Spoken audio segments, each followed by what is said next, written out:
Hey everybody, Jonathan here, and today we are going over bungee kick, bungee hamstring curl, and then a laying lateral bungee raise. This exercise does not require any springs, but we want to make sure that a heavy spring is attached so that way the carriage doesn't move. One black spring, go to the front, and we're going to grab the bungee cord that is usually in one of the holes of the front platform. Kneel and then place the bungee through my foot up to the heel, which is the back of your foot. And there's two ways to do this. If you want it modified, stay kneeling on the front platform. And if you want it more difficult, scoot forward onto the carriage. When you're a shorter person, you probably would benefit from being on the platform because a shorter person who crawls on the carriage will have a lot more tension when they lift up their leg because they're further away from the bungee.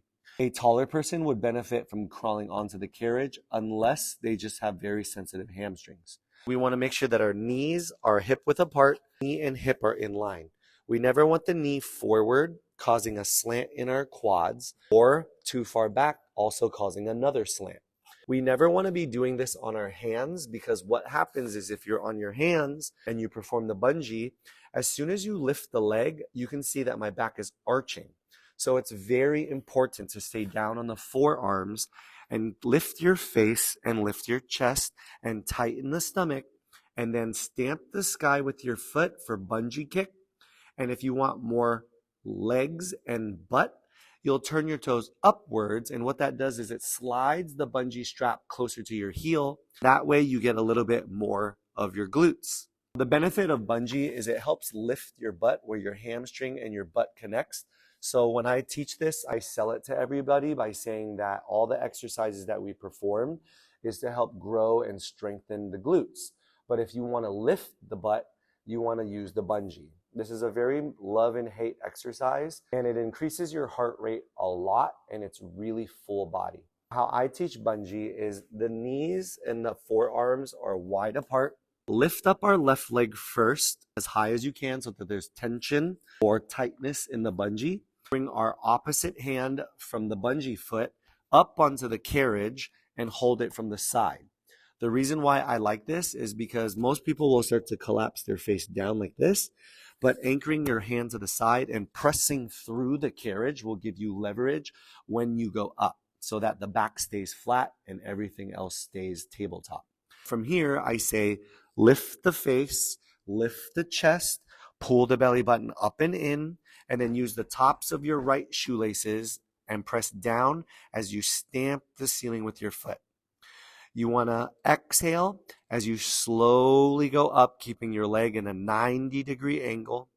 And then you want to breathe in as you slowly go down without ever letting the bungee get loose. For a bungee hamstring curl, what we would do is lift the leg up to a 90-degree angle and as high as we can. And then without letting the bungee get loose, we lengthen the leg, pointing our toes out, keeping it nice and tight.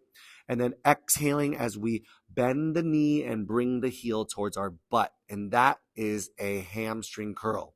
This one's very difficult. I would not teach it in a beginner's class. I would rather just teach the bungee kick. For a lateral leg lift, what we're going to do is we're going to lay down on our side and we're going to use our arm and bend our elbows to make it into a pillow. You never want to lay on your arm like a supermodel because it's making your neck come up in an awkward position.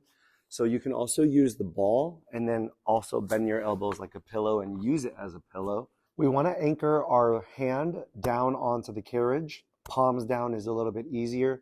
Fingertips will be a little bit harder. I like my right knee or bottom knee bent forward, but you can also have it out long, just depending on how you feel. But I think the bent knee gives you a little bit more stability. The target leg with the bungee through the foot, as the toes pointed, we'll lift up as high as we can go without irritating the side of our hip. And then it's a very short range of motion, inhaling down an inch, up an inch. It's almost like a pulse. So it's not about going as high as we can and then doing something like this because it starts to irritate the side of our thigh.